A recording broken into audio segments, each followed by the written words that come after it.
All right, well, it started. All right.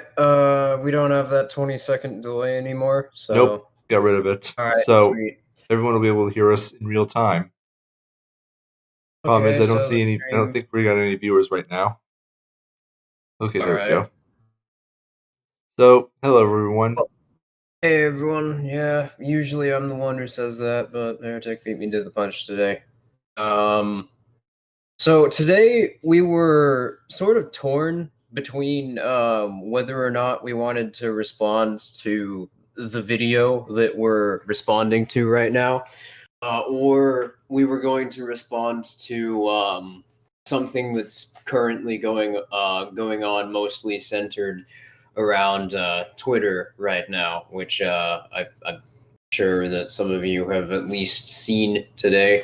But basically, a an editor from Reason magazine, who by the way, fuck Reason magazine, and basically they're one of the libertarian party's outlets um that they use to sort of gatekeep what they use to sort of gatekeep what libertarian works are published, and so the outlets by which they're conveyed through. One of their editors stated that a lot of the people who have become libertarians, quote unquote, through Ron Paul are not actually libertarians, and that caused a lot of the fake libertarians, who she's referring to, and the political vote, you must vote for the LP type libertarians to re like crazy. But we're not really going to be talking about that in depth. I'll probably make like a short news video, because as I was talking about, as I was talking about with Heretic before the stream started, this is going to be one of the few instances where the algorithm and our interests intersect. So it seems like a good opportunity to talk about Ron Paul. So stuff to come, I guess. But anyway, It's kind of do you want to mention your neoliberalism video? yeah. Because That's that's also almost done. yeah. I've been working on that. The video is currently in editing. The first 16 minutes of the video is already finished, so there's a very good chance you can expect it tomorrow. Now, with this in mind, there is one thing I just wanted to remark on Ron Paul real quick, mostly because this goes back to my earlier days and my personal involvement in party politics, which is like when I was a conservatard, I strongly disliked Ron Paul because I found his views to be abhorrent. And now that I'm a libertarian, anarchist, Aristotelian, I still find his beliefs to be abhorrent. It's kind of funny how that works, how that comes full circle. Yeah, Anyways, but it's for different reasons. mhm. But yeah, so Yeah, so I think we should I just talk about the, digressing. sorry? I just said digressing because we're going to address the actual subject of the stream now.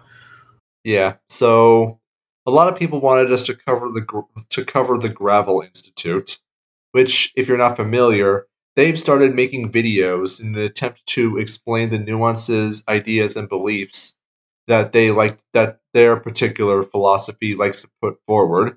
However, in doing so, they come off as a crappy Chinese bootleg of PragerU, hence the title of the stream being Bootleg PragerU. They are there's And you were gonna say? this isn't this is actually something. This is how they look at it too, because the very first video on their channel is literally titled "How to Defeat PragerU: Introducing the Gravel Institute," which apparently they couldn't even get an actual intellectual to talk about the subject. They got H. John Benjamin to narrate that video.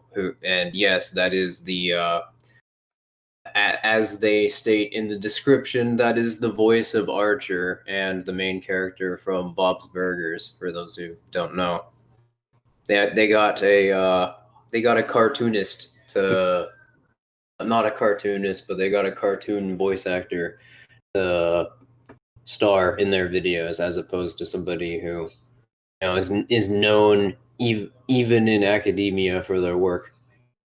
Usually, when you want to have the abject nonsense that you're trying to put forward actually be taken seriously, you get someone with, credibility, especially when you're trying to make a first impression, because as I'm sure anyone who's even done anything resembling understanding social relations understand, first impressions are going to be important. So if you could get someone like Richard Wolff or what's his name, some other Marxian, some other social democrat, if you got Paul even Krugman. Paul Krugman to do your first video, you would still come off as completely, absolutely dumb, but you would at least have some weight in terms of your academic credibility. So, Well, you would have sort of like brand recognition associated with those ideas. I'm not suggesting that you need to get somebody like that in order to actually explain your ideas, because that's just an appeal to authority argument, which is especially bad when we're talking about the social sciences. But uh, and it would also be bad because sort of what we do is, write essays and explore concepts from perspectives we think are interesting and need to be explored. But just what I'm suggesting is, yeah, with PragerU, this is why they come off as a bootleg PragerU, because with PragerU, um, they're equally as bad, but for different reason, the different side of statism, quote unquote. mhm, But and for different reasons, they're also kind of cringy as well. But they get people like Ben Shapiro or Dinesh D'Souza or people, you know, um, they actually get people who like advertise these ideas, not necessarily, well, the people themselves, um, their intellectual veracity, varies, but they are figure in the same sense that like celebrities carry a sort of brand recognition in mainstream politics. You have figures that sort of themselves advertise certain ideals. You don't get Ben Shapiro, for instance, unless you're trying to market towards like the Republicard statists. mhm. Now, And I mean, these what were you people, gonna say? Sorry. yeah, I was just going to remark on that the Grapple Institute, they are trying to be the other side of authoritarian statism, which is to say, appealing to Democrats and just general liberal social democrats, those kinds of people. And they kind of fall into the same problem. However, they lack the kind of credibility that would give them an access to a Dinesh D'Souza, a Ben Shapiro, or someone else Yeah, who would be so willing to show their face in on one of these absolutely ridiculous, humiliating videos. yeah, they don't actually have any of the figures who are associated with that brand of politics.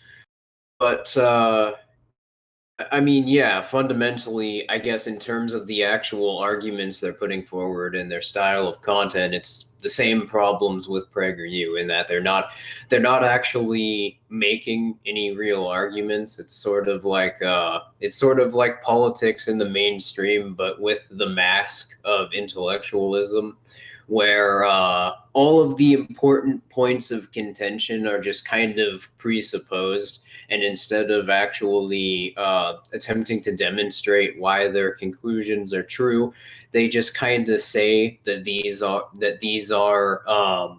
their conclusions would be derived from this certain thing that the government does, even though they haven't demonstrated that that's actually what's happening. It's an advertisement for that particular brand of politics, like I said. Hmm. And I've argued this point in depth before, but the reason I compare these types of figures to celebrities and why I compare, I make the distinction between politics and the actual legislative decrees, how they're enforced by the state, is because politics is just sort of a multi-layered advertising scheme which is designed to get you to associate your interests and your identity with parties and with these artificially constructed political allegiances, which don't actually represent ideas. They represent types of interests that you can have, and you need to fall into one of those categories of people. Hmm. And I'm going to make a prediction about how this is going to work, simply because you would notice that if you pay attention or paid attention enough to the kind of conservatard versus social democrat rhetoric, you notice that that they both fall into two distinct patterns. One attempts to be authoritative in regards to their presentation, saying like, "This is how it is. This is what's going to happen, and this is what's going to be the results," without really having to back up any one of their claims. This is usually the conservatard approach. But the liberal would be more along the lines of trying to appeal to emotions. That it's a good thing that the government does this, or it's a bad thing that evil businesses or evil corporations do that, without really having to explain themselves. Which It's is actually really kind of. funny because yeah, I was just about to say, which is really funny because a lot of the statist liberal types, the sort of positions that they advertise under the guise of social justice are in function actually privileging a lot of the political market actors that they claim that are the targets of their ire in their rhetoric. Mhm, um, for instance, welfare programs functioning as a sort of subsidy for the labor market or the more influential retailers within the state's political economy.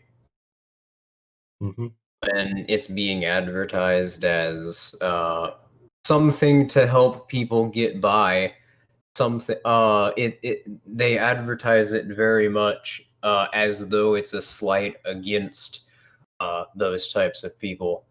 Now, why the fuck is it that you think that a lot of those why do you think it is that you can sign up for welfare benefits at fucking Walmart?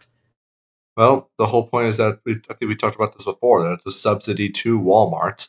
In that if they didn't have welfare to pay off the poor as a form of bread and circuses, then they would be able to. Then poor people would demand higher wages simply because the wages they were already getting were untenable, and as such, it would be a direct cost to Walmart. Whereas if they do receive welfare payments, they can supplement their income, and it makes their rather meager wages a lot more tolerable and a lot more livable.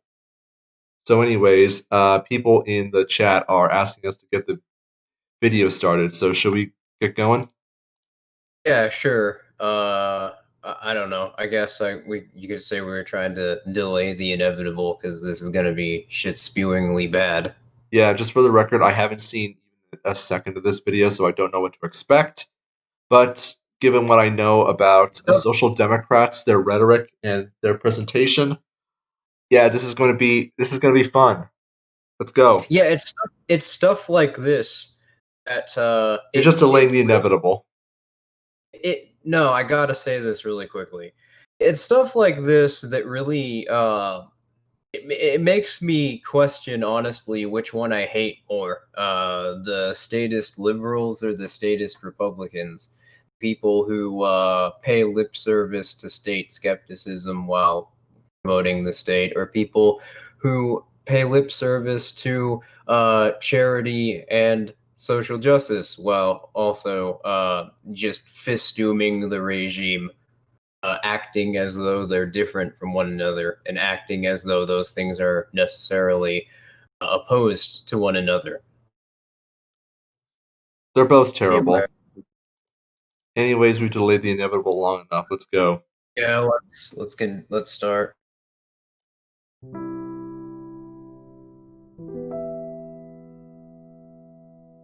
It actually kind of hurts There's to look one at. thing Americans can agree on. We value democracy. The thing with Prager is at least their designs are kind of smooth and easy on the eyes. Mm-hmm. So far the layout of this looks fucking awful. Like, let's just look at that again. I don't know what it is, but it's like, but as soon as they start breaking it up into panels, it starts to get like physically painful to look at. 12 different videos cut together and then like put through different layers of contrast. It feels like the edges of those individual little clips are stabbing into my eyes physically. I hate it. Yeah, that's probably what it is. Just that the contrast, it does not flow together. It looks uneven. It's just, and the contrast is, as you said, way too strong. It would be a lot better if it was just straight black and white for some reason. There's one thing Americans can agree on. We value democracy. No.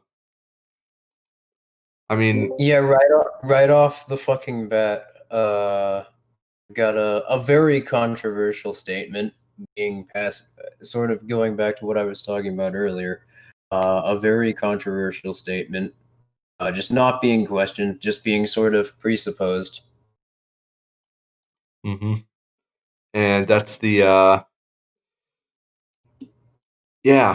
we don't value democracy at all. Democracy is absolutely worthless.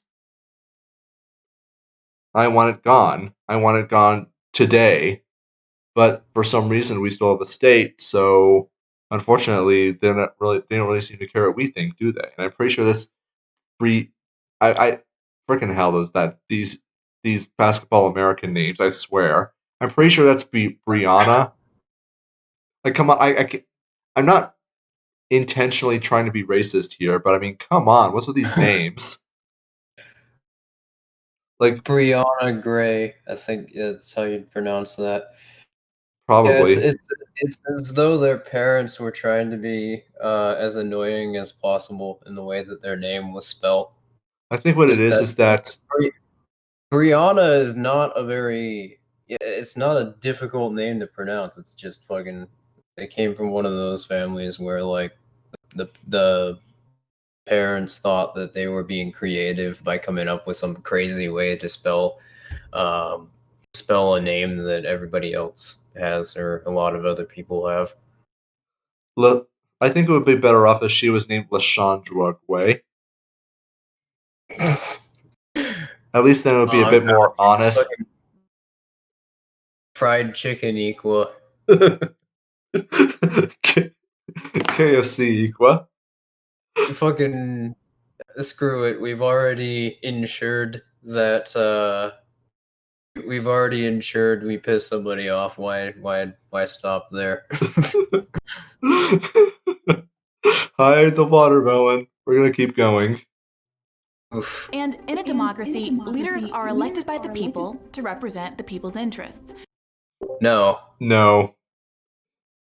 They're the only people that could ever be claimed to whose interests are represented by the people that are quote unquote elected are the people who are quote unquote elected. Because fundamentally, people have no say in who it is that gets to run for office in the first place, and let alone who even gets to be selected to be a candidate to run for office. I mean, the electoral process itself is incredibly heavily controlled by the state, and you need to meet some very specific and strict criteria that is extremely difficult for you or I to even be able to appear on the ballot, let alone to be able to get any kind of media coverage that would otherwise make any campaign viable. And that's assuming that we take the idea of elections at face value. Yeah, so I don't like this is the problem with videos like this. It seems like every sentence, I don't even really know where to start because so many things are wrong. The idea that this almost seems to suggest that the government is some sort of abstraction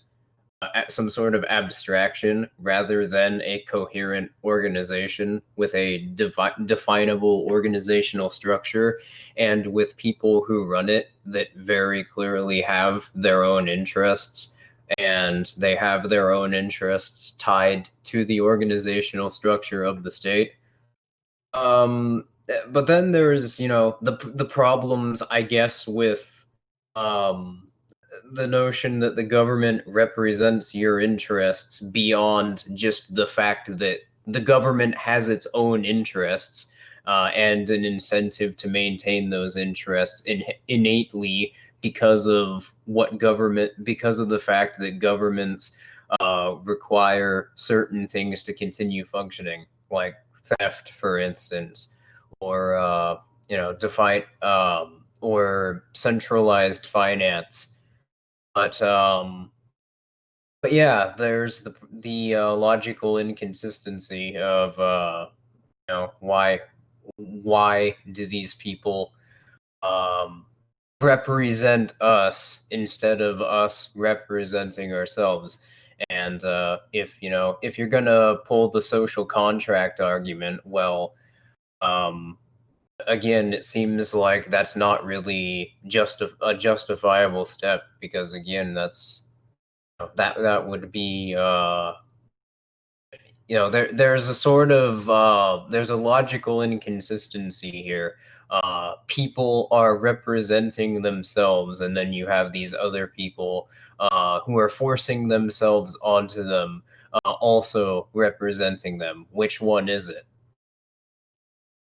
Well, it's the whole thing is an absolute fabrication meant to placate the gullible people into believing that somehow their interests are being represented by lying sociopaths imposing their will and imposing their imperial decrees upon them. Well, see, I now have 70% of my total earnings being confiscated by the government, but I mean, I got Congressman so and so in power, so that means it must be okay. Yeah, that's even if you're going to make the argument that people can't represent their own interests. That seems kind of absurd, considering that every person has their own property, acts upon their own resources. Um, they have their own sort of internally evaluated sense of what their interests are. So it seems, if we are looking at this even from the perspective of incentives, um, that it doesn't make sense for one person to represent the interests of these tens of thousands, hundreds of thousands of individual people, who all necessarily are going to have conflicting interests. In fact, that's impossible. So I just realized Someone, something. what? I think I kind of figured it out. So if people are incompetent to represent their own interests, it means one of two things.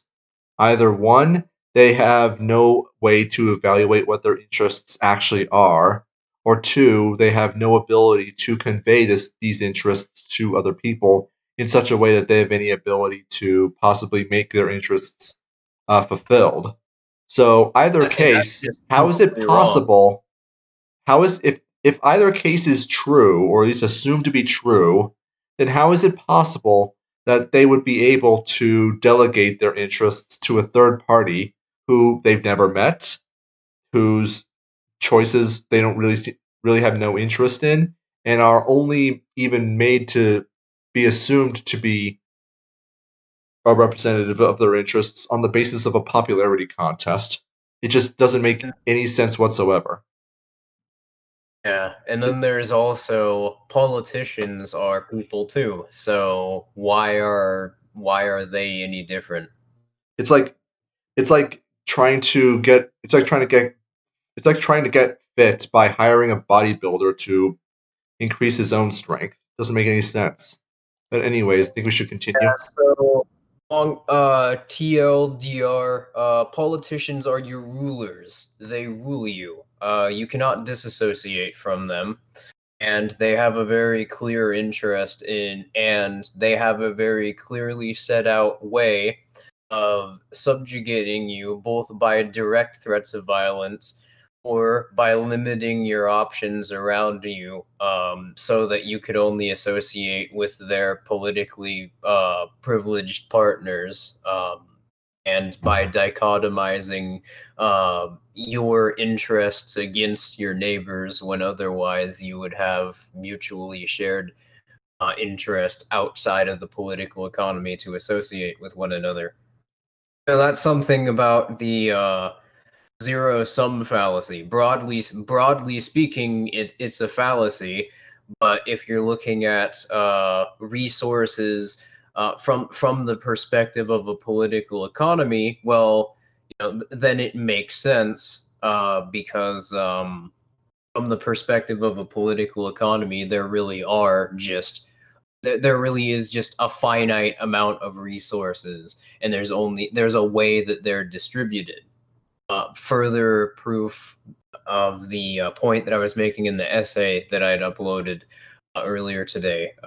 Political economies are disassociated from reality because that's not how wealth actually works. But if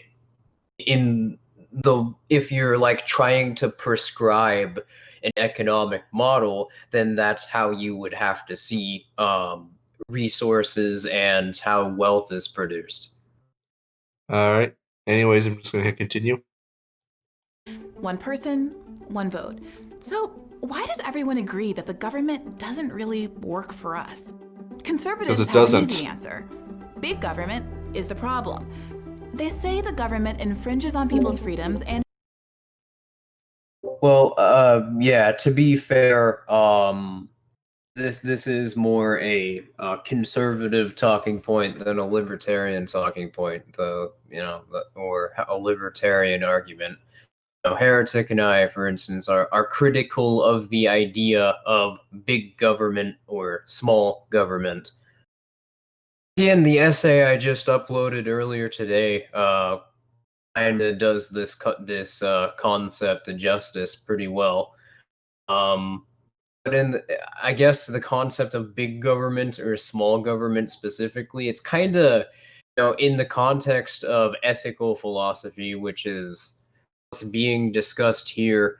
It's not really coherent to measure based on scale like this, because there's nothing about a government which it necessarily entails there existing another government, and saying that one is, arguing from the ethical framework that one is only more ethical than another. It implies first and foremost that ethical truths are not they're not universal, because in the absence of governments, then rights just don't exist. So it sort of implicitly makes the sort of statist talking. It implicitly assumes the statist position of the social contract to be true. The other issue with it is that what is an unethical government action in this case. If the two governments of the world that existed, say we had two governments, one had a 90% tax rate, the other had an 85% tax rate. Which one is the authoritarian one? Is the one that has the 85% tax the small government? Why even is having a smaller tax rate? Why does that make a government freer than another? That's another problem, because it assumes that it's the government being less onerous as opposed to to manufacturing incentives differently than the other government, because that's properly understood. That's what legislative decrees do. They're not more or less onerous. They're just manufacturing the political infrastructure that they attempt to create differently to create different incentives. And this is the big problem that a lot of, I shouldn't say a lot of, because this is universal to conservatards, they don't realize that the problem with government is not on a sliding scale of liberty versus tyranny. The problem is that, well, fundamentally, that they're acting criminal at all.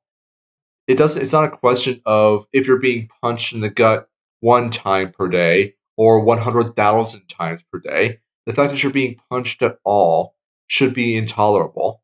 And you can demonstrate this very clearly through the example that I just provided. So this idea that somehow it's just a big government problem, no, it's a government problem, period. Sure, you can make the argument that there can be some marginal adjustments in terms of how much victimization a government may inflict upon people, but on the question of whether the government is even legitimate or just in existing in the first place, who cares? I don't want to be preyed upon. I don't want to be victimized by any party, let alone one that calls itself this magical term called government that somehow exempts it from any kind of moral or ethical responsibility for their actions. And it somehow justifies literally everything it does or could possibly. So, Yeah, in the same way that, like, I guess Republican statists in particular will attempt to like distinguish themselves from others by coining the using terms like rhino or neocon. That's sort of what this is, but applied to the state itself. It's a way of fundamentally obscuring the real criticism of the government by obfuscating and creating these by creating a framework that's designed to lead nowhere other than the assumption that the state is inherently valid. all right. Anyways, let's continue because we're 30 minutes into the stream and we're only 30 seconds into the video. It's gonna be one of those videos, but Yeah, all right, let's continue. I'm pretty sure we'll only get halfway before the stream is done. Is constantly getting bigger. They say that if we just defund expensive government programs, we could lower taxes for the average American. Now, they do say that. This is true. However, I think this showcases another huge problem that conservatards tend to have in their understanding of government, how government actually works. That is to say, like, they believe that if you just remove or defund certain programs, that would somehow have a causal effect on causing the amount of confiscation that the government does in taking from you to reduce somehow. I get the logic, but I also don't, in that there is no causal relationship between defunding certain programs and lowering the tax burden on their captive tax cattle.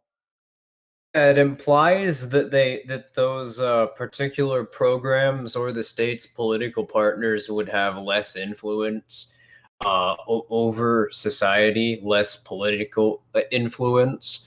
But in reality, if tax rates are lowered, for instance, they're able to produce more, sure, but where's the profit going? Well, it's going to the state, and it's going to the state's political partners, and those political partners are going to use those resources to help reinforce the state and the state's other political partners. Even So yeah, I just look don't at. see how. What were you gonna say? I'm sorry. I was just going to say that look at like even a lot of conservatards will argue for things like the Laffer curve, which for those of you in our audience who don't know what that is, it was an observation by an economist named Art Laffer, who I believe is part of the Chicago School. But I don't, but don't quote me on He's that. a monetarist. Yeah, Yeah, he's a that's monetarist. yeah, that sounds about right. But anyways, he made the observation that if you lower taxes below a certain threshold, then lowering taxes would actually result in an increase of government revenue because the lower tax burden means that there's more resources in the economy to result in growth, and the resulting growth offsets the loss of revenue that the reduced tax rates would otherwise create. Now, this, of course, just showcases the extent to which we've mocked conservatards as just efficiency experts for the state, trying to figure out the most efficient ratios, but mathematically, by which they can confiscate money from the people and use that to bomb brown people thousands of miles away. Yeah, and it also, as I was sort of noting earlier, it's implied in the argument it makes the government less expansive, but that's, that it makes the government less able to function. But obviously that's not true. You know, the monopoly on security still has you still have no ability to defend yourself from them. If the state's going to do something to you, it's still going to do it, and you have no recourse within the state's arbitration, because arbitration still has just as much leverage over you as it did previously. And this also fundamentally misunderstands how another way that we can show that this is a fundamental misunderstanding of the government's how the government how taxes, I mean, play into the function of the government's interests, because over the last 3 years, there have been for anywhere from 90 to 250 new regulations created every single day. You can look at the Federal Register for to see this, and at the same time, tax rates have decreased in some areas. One of the things that the conservatards point to, when they're shilling for Trump, uh, look at this 3% tax cut. You're still being Well, stolen. You're still being stolen from. There is still a conflict of interest in in the state's legal and arbitration framework that is completely stacked against you. You're still being you're still being told what you can do, who you can and cannot associate with, when you can associate with, what you can trade with, when you're allowed to trade it, and in how much and in what quantities, what resources you can use to trade with, how you can utilize your own resources to produce commodities, and how those commodities ought to be utilized, in addition to any sort of the very thoughts in your head are under the strict dominion of the states through IP restrictions and patents and monopolies and that sort of shenanigan. The idea that somehow just defunding a certain program or altering some tax rate by a marginal amount amounts to any sort of increase or decrease in personal liberty is just absolutely insane to me. So that a long story short, that's the problem that the conservative statists are making. Like I was talking about earlier, where the liberal statist types will point to welfare programs as though there's some sort of necessary dichotomy between class interests, where the government's representing one material class against the other being the state's political partners, when in reality such things actually benefit the state significantly.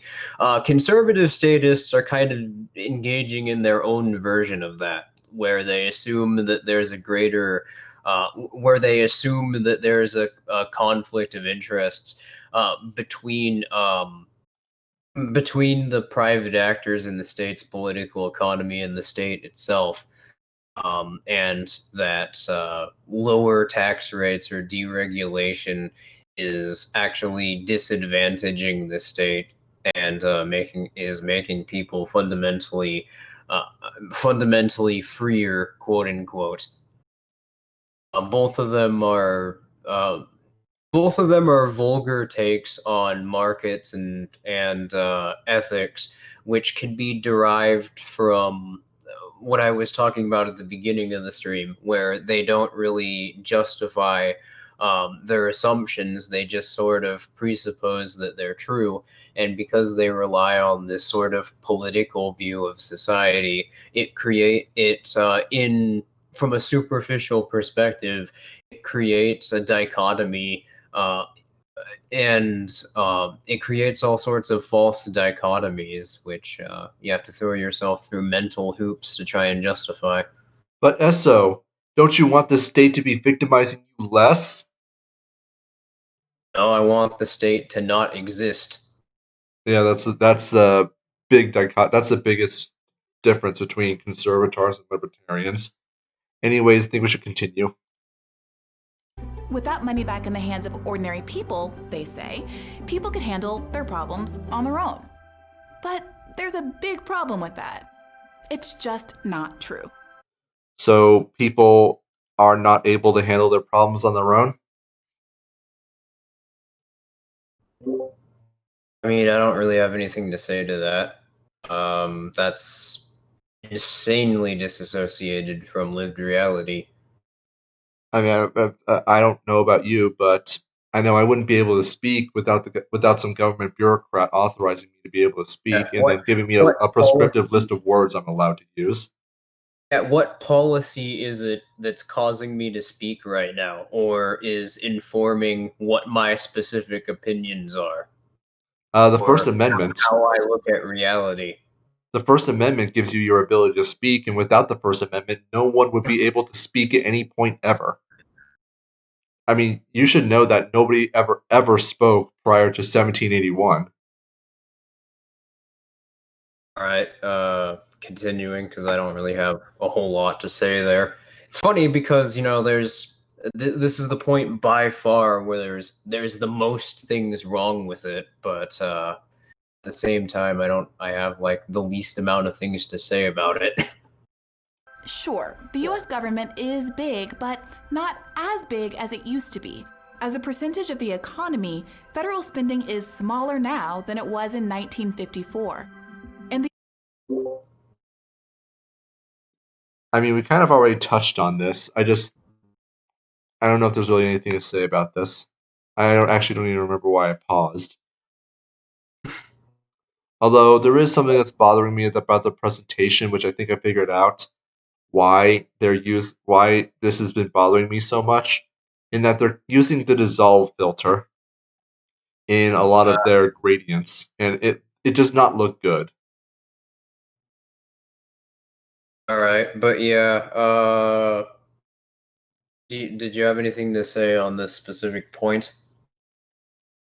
I mean, we're going into like the same thing that we talked about on Wednesday, where they're citing GDP and like U.S. federal spending as a percentage of the GDP, which There's again, no such thing as that's so GDP. manipulated. It's like it's actually laughable.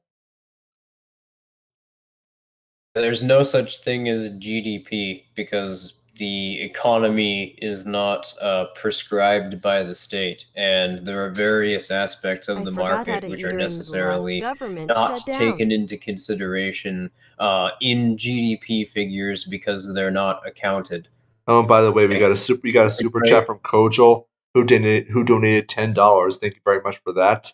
He said right. that Thank he forgot how to eat during the last government shutdown.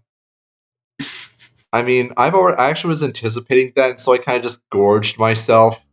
And like, you know how some mammals will just like eat like crazy prior to hibernation? I kind of did that. I had a really bad stomach ache afterwards, but that's how I was able to survive the last government shutdown.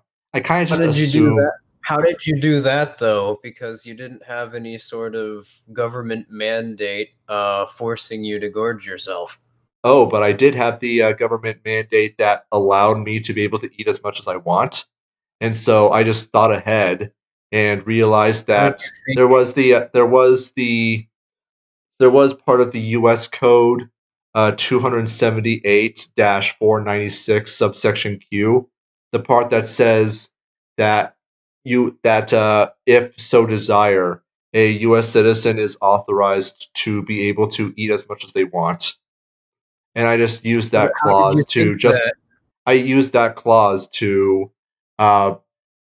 uh, to make my plan with my local eating commissar so that he would allow me to eat a crap ton of food. I mean, I don't even remember how much I ate prior to the government shutdown. What really happened, just like, that the news was counting down number of hours until government shutdown, and I kind of just started eating once that timer reached 8 hours. And I had this whole thing planned out with the commissar, I had graphs and everything. It was actually a pretty simple process, kind of funny actually. Like all he did was just like ask me to share some Pringles. How did you think, though? Because the government didn't have anything in its laws that, said that you could think that. Their satellite actually gave me the idea. They shot some thought beams into my head You that just made me think.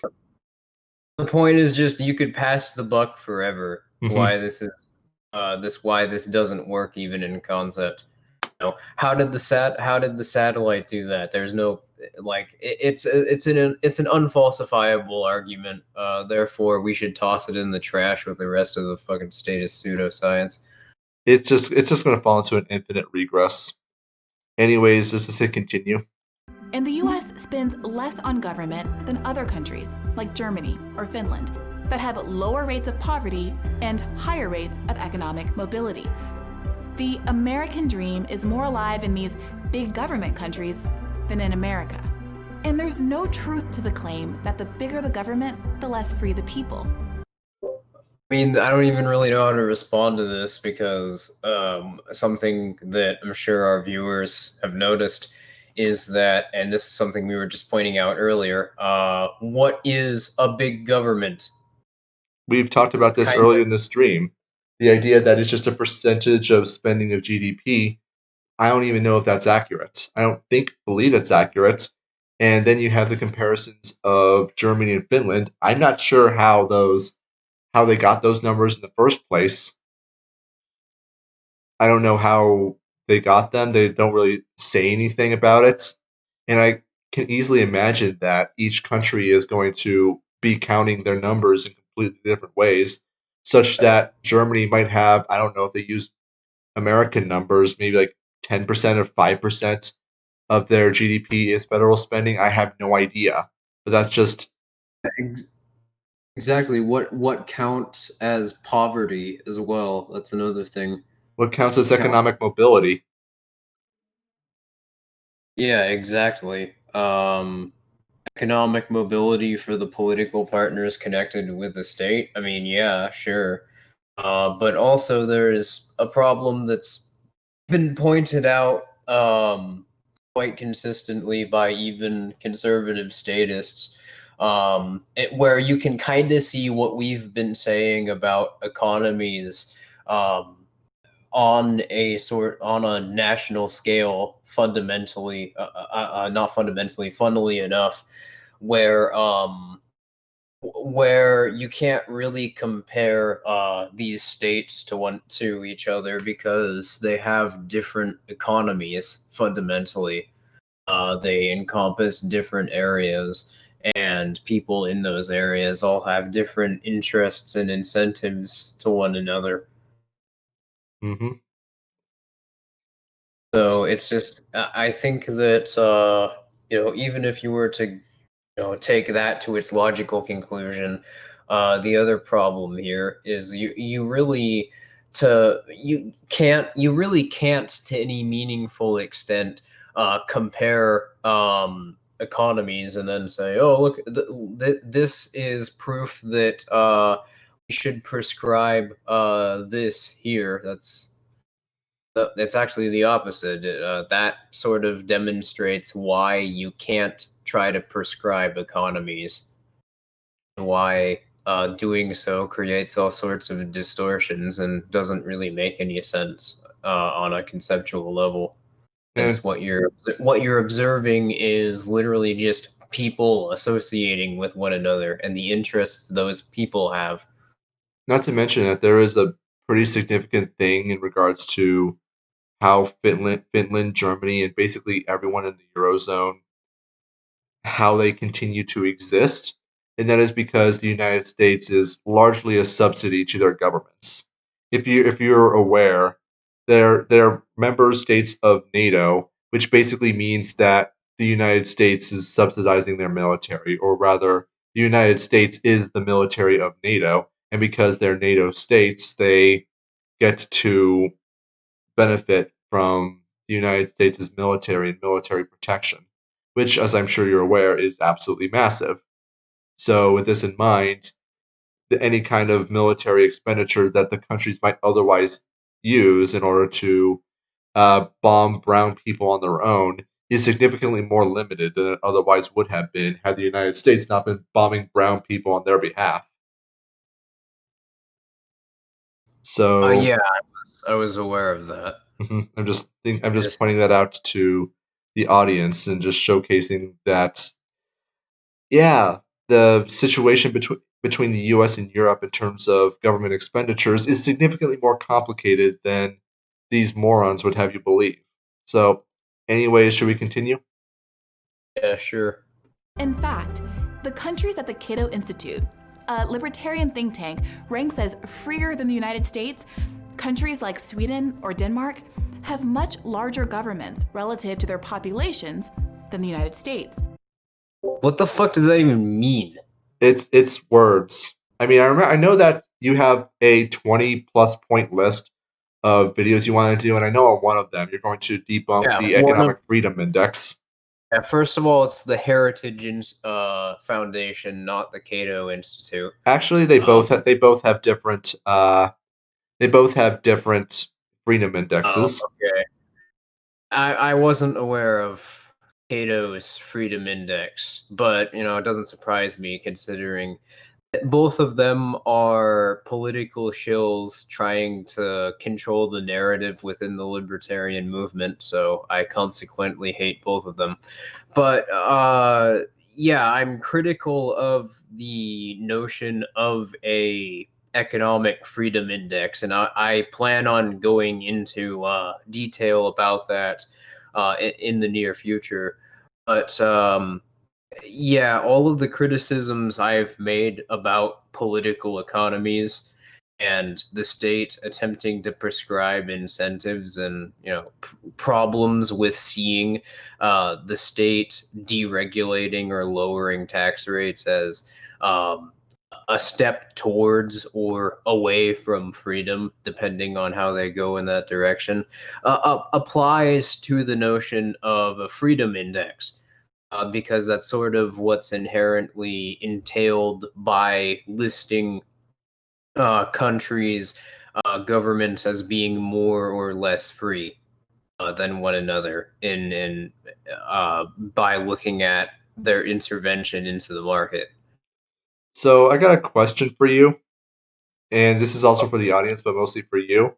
And this may seem off topic, but I'm going to explain myself pretty shortly. So suppose that you get caught by a weed or you got caught in a weed deal by a police officer. Now imagine that one of four situations happen. Either the guy just straight up arrests you, the guy lets you off, you try to bribe the guy and he doesn't take it and throws you in jail, or four, the guy is willing to accept a bribe and tells you how much you need to pay for him to go away. So, which of those options do you think? I mean, we all know that if he just walked away, that would be the best option. But what do you think about the option of him accepting a bribe? Oh, what do you mean by that? A bribe, as in accepting a monetary payment in exchange for him just fucking off. So it's like give me $100 and I'll keep walking. And for all intents and purposes, let's assume that he does honor the agreement. Yeah, well, I mean, there's no guaranteeing that money would go to the state necessarily. In fact, it probably won't, because if they documented it, it would mean that they would have to document. It would be a documentation of them taking a crime from you, which might get taking a bribe from you, which might get them in hot water with the state. So it puts a degree of leverage over them if they accept the bribe. So I don't necessarily see any issues with that. Plus, it gets you off, so Yeah, and because I got off, I'm able to continue to participate in gray and black market activities and continue to undermine the state in many ways. But the reason I brought this up is because this would be known as judicial corruption in any serious sense. But what makes judicial corruption a very interesting topic is that I don't know about the Cato Index, but under the Heritage Foundation Index, one of the criteria they use to justify if an economy is judicial more or less corruption. free is judicial corruption. And the example I just provided is an example of judicial corruption that actually, in a way, makes people more free compared to if the police were just completely on the straight and narrow and just arrested every criminal they saw on sight, and they wouldn't even accept a $1 quadrillion bribe.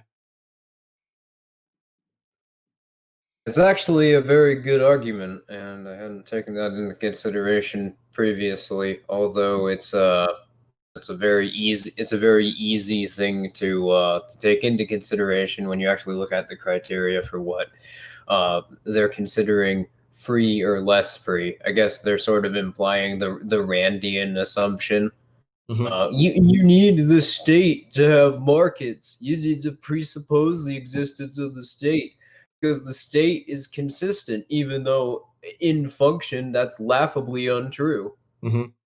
And I'm just mentioning this because I know a guy, and if I told you who it was, but I'm not going to say their name on stream, they probably know who they are, who actually who is heavily involved in gray and black markets and actually has contacts in legislation enforcement that he has basically on his payroll that allow him to, as long as he's not doing anything, red markets, to do whatever he wants.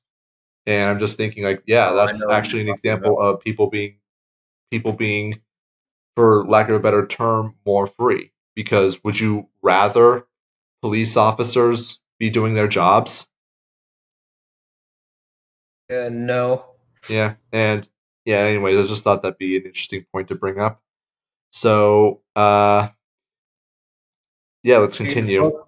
fuck police, but I mean, if you could create incentives that would incentivize them to participate in the counter economy, kind of like they did towards the end of the Soviet Union's existence, well, I don't see, there that's desirable towards our ends, whether or not they see it as a challenge against their own interests.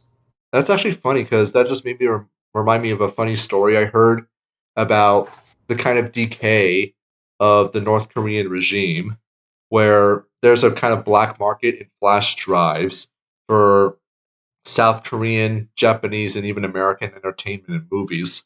And if you have a laptop, you just plug in these flash drives and you can watch these movies. And so they have their military going around trying to find them and confiscate them. But because the military is filled entirely with new blood who are so far disconnected from the original revolution that at best it's like something their grandfather told about, that what's been happening now is that the military does confiscate the flash drives, but only after like the officers basically have a movie night with the person that they're confiscating the flash drive from, and then they just take the flash drive and don't even prosecute or arrest the guy who originally had it. That's strangely wholesome. I know, right? It's wonderful. Anyways, let's continue. A large government doesn't mean an unfree population. You see, government isn't a problem in and of itself. In a country as sprawling and diverse as America, there needs to be an institution to build infrastructure and inspect food and to put out fires. So why does any of this have to be the states? I mean, she said a whole bunch in that last segment, but it's like, yes, government's existence is a problem. There is no way around this, and you have no ability whatsoever to be able to justify the state's existence without appealing to arbitrary standards such as consequentialism. Oh, but without the government, who will build infrastructure? Well, how do you think infrastructure was built before governments? I mean, there's been a lot of stuff and a lot of very grandiose stuff, in fact, that was done without and prior to governments. I mean, people figured out transcontinental trade for tens of thousands of years before governments. Infrastructure is literally just the things that you need to build in order for, in order for society to function. People have the incentives to build these things so that they can associate with others. That's sort of inherent to social organization itself. The idea that the government needs to come along because this wouldn't exist without the government is just nonsensical. Who inspect the food? I can certainly trust a third party organization a lot better than I can trust the frickin' state. Do you want to know what there's a reason why I refer to the political infrastructure as being separate from the actual infrastructure of society, because it is actually disassociated from the sort of society that we try to create around that, to sort of, because people, when they associate with one another, as we were sort of talking about earlier, they, because they don't have these sort of prescribed interests, um, everything that the government does, the sort of infrastructure that the government creates, is actually just limiting the ways in which people could socialize with one another until they revolt against the infrastructure that the state attempts to create itself. Properly understood, a political economy or a political infrastructure is a parasitic order designed specifically to leech off of the actual infrastructure that has been created by social actors in order for to associate with one another and for them to pursue their own interests. But this political order is designed specifically to make people dependent upon and to benefit, to materially benefit a small handful of organizations and the people that run those organizations. And have you seen infrastructure and what it looks like when it's monopolized by the state? Yeah, Where do you think this terrible. brutalist architecture comes from? Just look at like Eastern European apartment blocks and especially Soviet apartment blocks. And just look how dreary and lifeless and unpleasant they are. And just imagine that they thought it was okay for people to live in those. And then there's also those apartment blocks in other former totalitarian countries that are like literally fall apart before your very eyes. I remember this I can't remember where it was. Maybe someone in the comments will point it out. But there was like this one apartment building that people were able to just dig into because the bricks were basically just made out of dirt that was loosely packed together by clay bricks. So it's like the clay formed a hollow shell around an interior that was filled entirely with literal dirt, and people could just like carve into it with their bare hands. And somehow the state thought it was okay for people to live in that. Then again, I can at least see where the state is coming from because one, it saves money, and two, the tax cattle they don't really care about whether or not they live or die. So Because the state essentially, if it's going to do anything, is just going to do the bare minimum required for you to survive. No other reason than you continuing to survive gives them somebody that they can fucking suckle income off of. mhm. and nothing else because they fundamentally have no market incentives for them to compete, for them to economize, for them to otherwise improve any of the quote unquote services that they provide. Oh, you think you can just move? Well, better hope that you live in a country where you're even allowed to leave in the first place, which, by the way, includes the United States, because unless you have this magical piece of paper called a passport, you're not allowed to leave. Anyways, let's continue. To do things that help our communities, even if they don't turn a profit. One other thing about the food inspection thing, which I kind of lingered on there for a minute, the fact that there is a third party in the state that is inspecting food is guaranteed to actually cause food and pharmaceuticals and anything else they inspect to reduce in quality because it suspends people's judgment on whether or not they can consume an item and not do any homework themselves to ensure that it's actually good because they just think, well, if the FDA or the licensing authority says it's okay, then it must be okay, even though the incentive of these organizations is fundamentally self serving and not as altruistic as social democrats and these other losers like to make it out to be. Yeah, it's really funny that she went into this immediately after I made the point that the state has literally no incentive to actually do anything um, other than just essentially put you into a position of absolute servile dependence upon it and then do the bare minimum to make sure that you don't die. Um, because yeah, the insinuation here with this argument again, not actually demonstrating that this assumption is true, that the FDA existing is the reason you have food, or without it, that the food would be unsafe to eat. They're just kind of stating that this is how it is, even though like I was saying, you kind of need to prove that. If You need to anyone is demonstrate that and explain the causal mechanism. But yeah, this sort of is the main issue with that. When you have a political infrastructure that sort of monopolizes those functions, you only have you have less accountability because you have fewer actual inputs and fewer interests working with each other in order to have those interests met.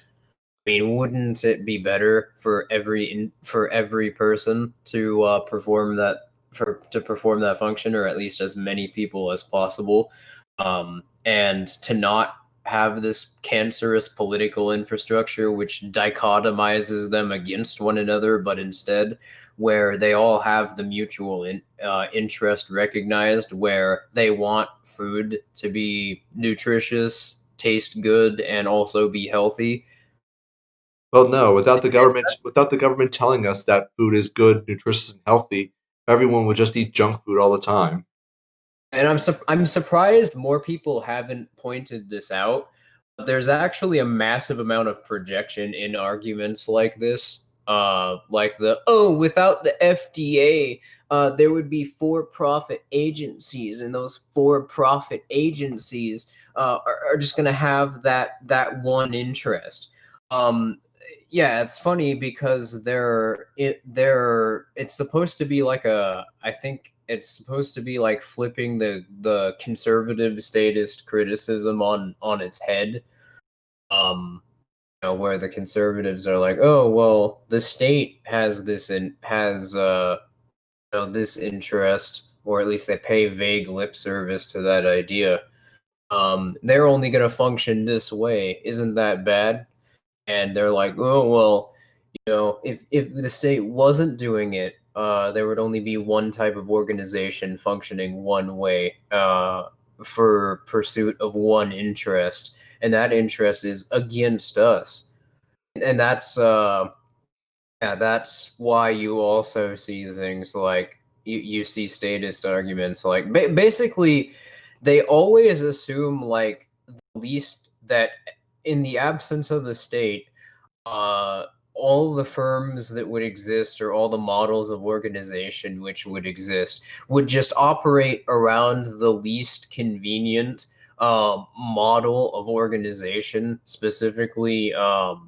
Basically, it's super fucking disingenuous.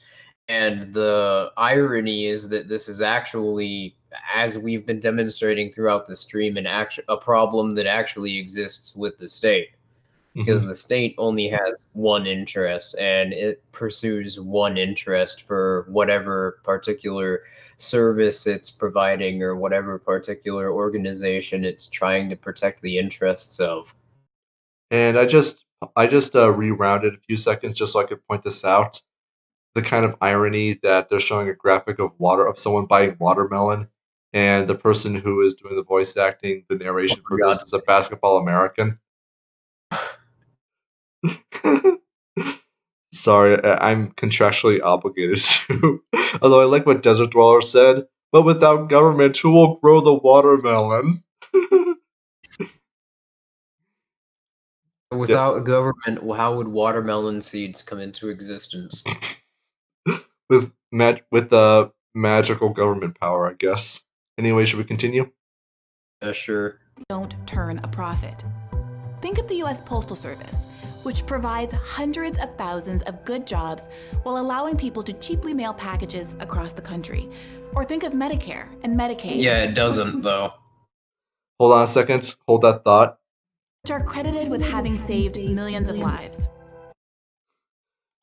All right. So I imagine that Lysander Spooner is intensifying at this moment because Yeah. he single-handedly started a gray market firm that competed with the United States Postal Service, was significantly faster, significantly more efficient, significantly more reliable, and it got so bad that they had to create a bill of attainder specifically to outlaw his business, and it basically forced the United States Postal Service to actually start to become something that remotely resembled good.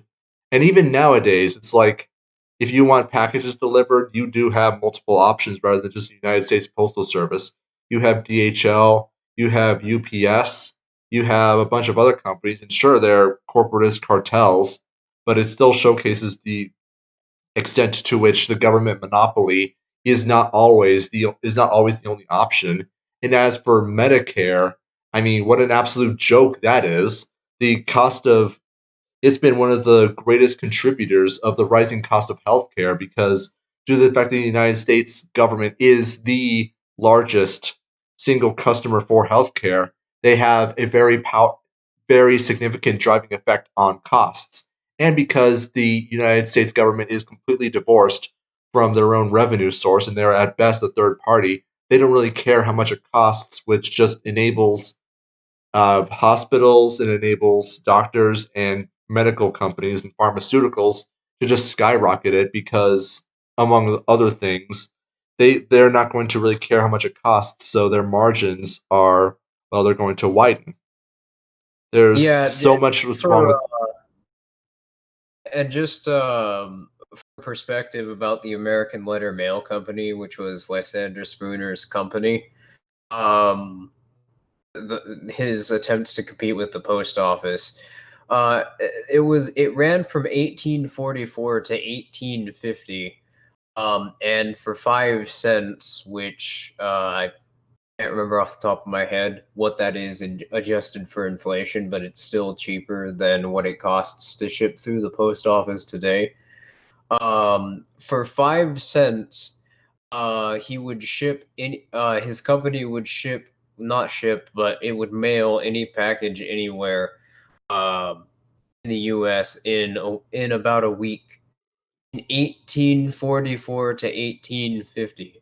Whereas the post office today, it takes multiple weeks to ship anywhere, and it's even longer internationally.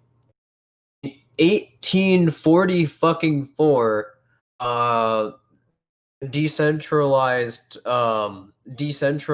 production was out competing the post office in 2020.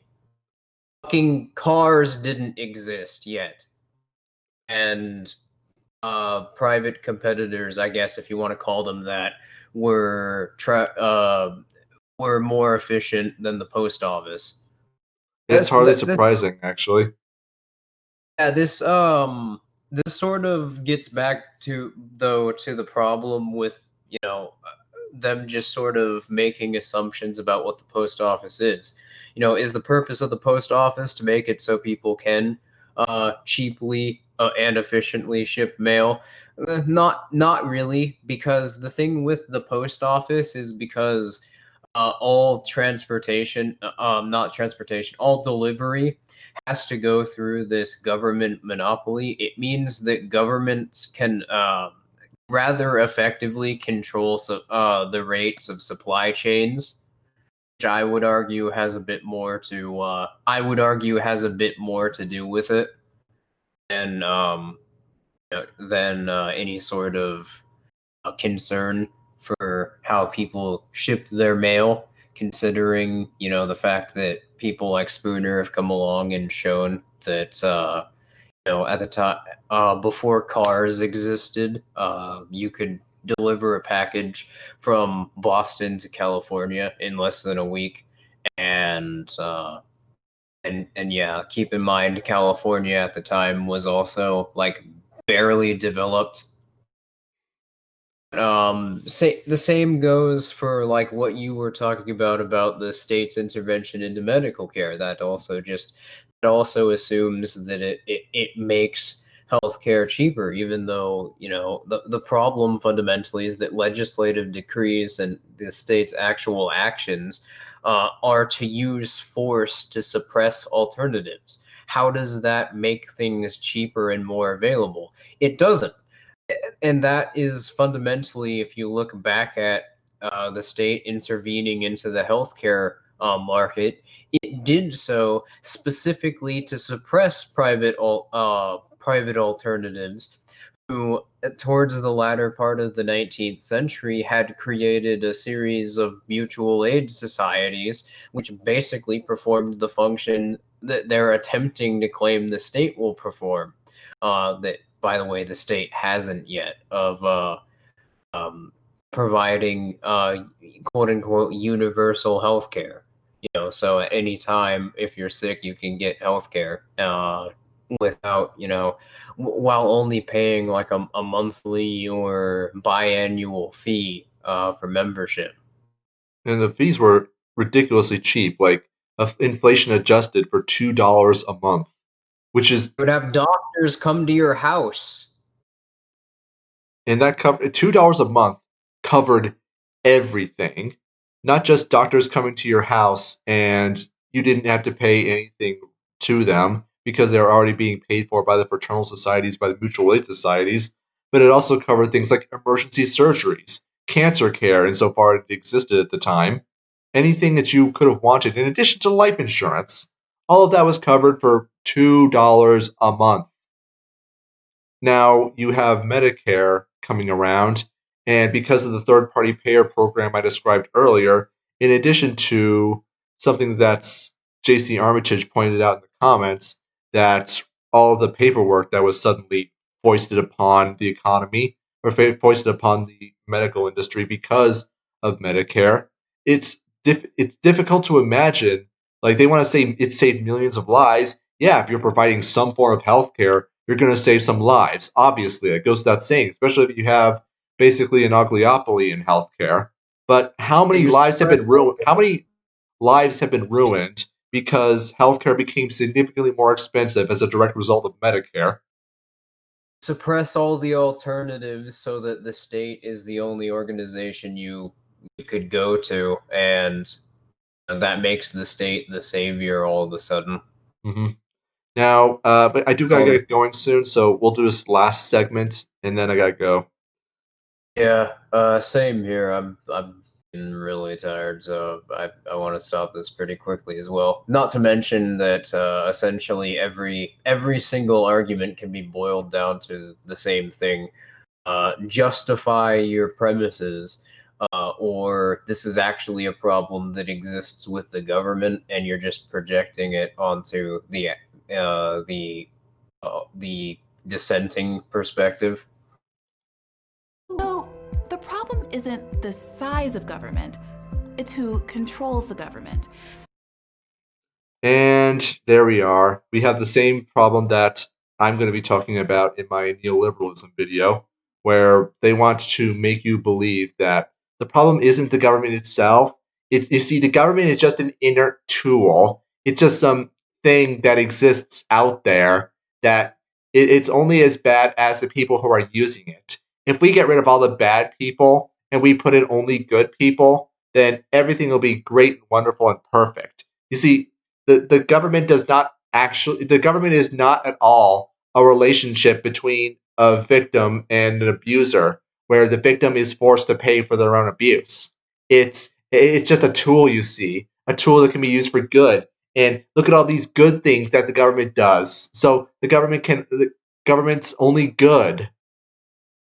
Yeah, I think, pretty conclusively demonstrated earlier that the government, properly understood, is a class of people, and it props up a class of market actors who mutually reinforce the ability of the government to scale upwards in a sort of disgusting codependent relationship. But I guess this is something that, in conclusion, liberal statists have to take into consideration. Well, more what they have to take into consideration is that welfare programs do not necessarily reinforce the state's interests, and that who controls the state is irrelevant, because anybody in that position has a mutual interest with everybody else in that position, because the state is a coherent organization, and conservatives have to understand this is true, but with the state's political partners. Yeah, with that, here's what we're gonna just leave you guys off with. Do literally anything else except vote on November 3rd. And yeah, we'll see you next time on Tuesday. Bye.